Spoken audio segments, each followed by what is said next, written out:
U P ಗುರು ಎಲ್ರಿಗೂ surprise ಮಾಡ್ಬಿಟ್ಟಿದ್ದಾರೆ. ಅಂದ್ರೆ ಅಭಿಷೇಕ್ ನಾಯರ್ ಸಖತ್ ಕೆಲಸ ಮಾಡಿದ್ದಾರೆ, ಸ್ಟಡಿ ಮಾಡಿದ್ದಾರೆ, ಒಂದು ಒಳ್ಳೆ ಟೀಮ್ನ ಕಟ್ಟೋದ್ರಲ್ಲಿ ಯಶಸ್ಸನ್ನ ಕಂಡ್ಕೊಂಡಿದ್ದಾರೆ ಅಂತ ಹೇಳ್ಬೇಕು. ಫಿಬಿ ಲಿಚ್ಫೀಲ್ಡ್ ಲ್ಯಾನಿಂಗ್ ಓಪನ್ ಮಾಡಿದ್ರೆ ನಂಬರ್ 3ಲಿ ಇವರು ಹರ್ಲಿನ್ ಡ್ಯೂಯಲ್ನ ಆಡಿಸ್ತಾರೆ ಜನರಲಿ, ಯಾಕಂದ್ರೆ ಅವರು ಮೇಲ್ಗಡೆನೆ ಆಡಬೇಕು ಅಂತ ಯೋಚನೆ ಮಾಡಿದ್ರೆ. ಅದಾದ್ಮೇಲಿಂದ ನಂಬರ್ 4ಅಲ್ಲಿ ಡಿಯಾಂಡ್ರಾ ಡಾಟಿನ್ನೇ ಆಡಿಸ್ಕೊಳ್ಳಿ, 5ಅಲ್ಲಿ ಕಿರಣ್ ಗೆರೆನ ಇಟ್ಕೊಳ್ಳಿ.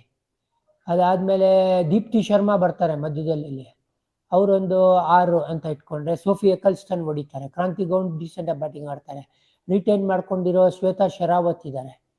ಬೌಲಿಂಗ್ ಅಂತ ಬಂದಾಗ ಫಾಸ್ಟ್ ಬೌಲಿಂಗ್ನ ಲೀಡ್ ಮಾಡಬೇಕಾಗಿದ್ದು ಶಿಖಾ ಪಾಂಡೆ ಹಾಗೂ ಕ್ರಾಂತಿ ಗೌಡ್, ಇಬ್ರು ಒಳ್ಳೆ ಬೌಲರು ಇಂಡಿಯಾಗೆ ಆಡಿರೋರು.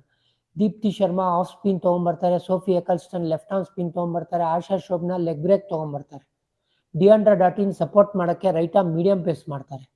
ಗುರು ಇಲ್ಲೇನು ಕುಂದು ಕೊರತೆ ಕಾಣ್ತಾ ಇಲ್ಲ. ಆಮೇಲೆ ಲಾಸ್ಟಲ್ಲಿ ಪ್ರತಿಕಾರ್ ರಾವಲ್ನ ಎತ್ತಾಕೊಂಡಿದ್ದಾರೆ ಯು ಪಿ ಅವರು. ಅವ್ರೇನಾದ್ರು ಫಿಟ್ ಆದ್ರು ಅಂದ್ರೆ ಈ ಬ್ಯಾಟಿಂಗ್ ಲೈನಪ್ ಅಲ್ಲಿ ಖಂಡಿತವಾಗ್ಲೂ ಕ್ವಾಲಿಟಿ ತಗೊಂಡ್ಬರುವಂತ ಪ್ರತಿಕಾರ್ ರಾವಲ್. ಆಮೇಲೆ ಸ್ಟ್ಯಾಂಡ್ ಬೈ ಅಲ್ಲಿ ನೋಡಿ ಆಚೆ ಕಡೆ ಕ್ಲೋಯಿ ಟ್ರಿಯಾನ್ ಒಳ್ಳೆ player. So U P warriors ತುಂಬಾ ಒಳ್ಳೆ ಕೆಲಸ ಮಾಡಿದ್ದಾರೆ. ಇವರು ಅಗೇನ್ ಏನ್ ಗೊತ್ತಾ, ಆನ್ ಪೇಪರ್ ನೋಡಿದ್ರೆ ಟಾಪ್ 3 ಬರ್ತಾರ್ರಿ ಇವರು ಅಂತ ಅನ್ಸ್ತಾ ಇದೆ ನನಗೆ.